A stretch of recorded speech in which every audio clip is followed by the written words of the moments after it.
This is just a little video of what I would do to make a 30-year-old wheel into something a little bit more modern stylish.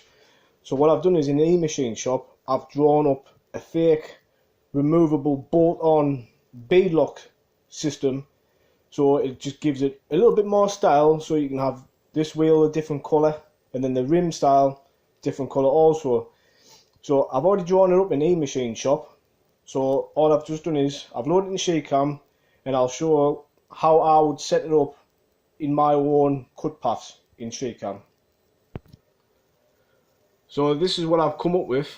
Basically just a round outer rim, 4 little bolts, little M6 bolts, and then I'm going to make the little tabs to weld onto the wheels, so this can be easily removed on and removed off. So this would be cut out of 3mm steel. So all I would do is just select the inner, new layer, inside offsets. I have 3.4mm. I have a lead in of 2mm. Don't know if you can see that. I'm doing it off my phone. I don't think it's going to zoom in.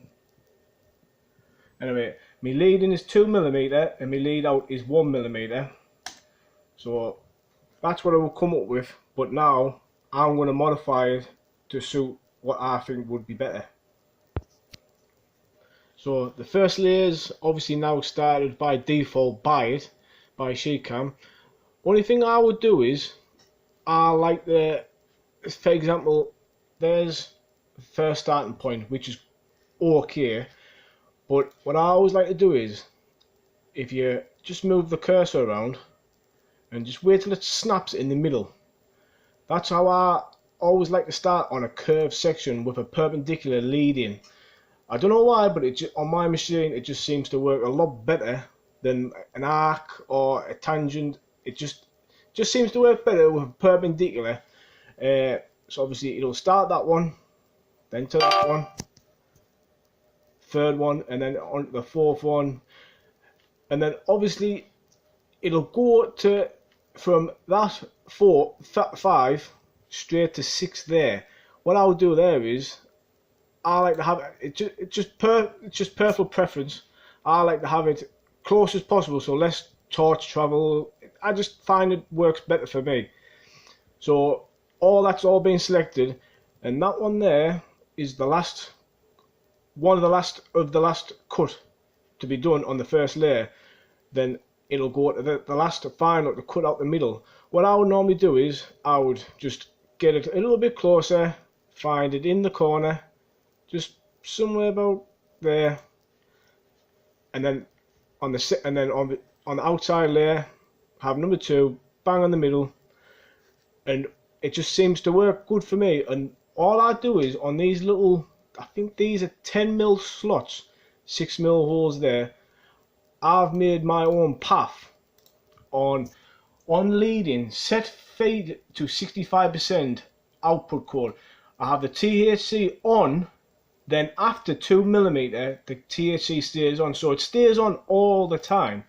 But what I do is on that leading I have it set to 2mm, because on my leading on the hole is 2mm, so it just slows the machine down that little bit to help get that nice curvature on the corner itself. I've practiced and I've learned, and I've learned that this works much better for me. You don't get much of a nip as you do on a normal plasma.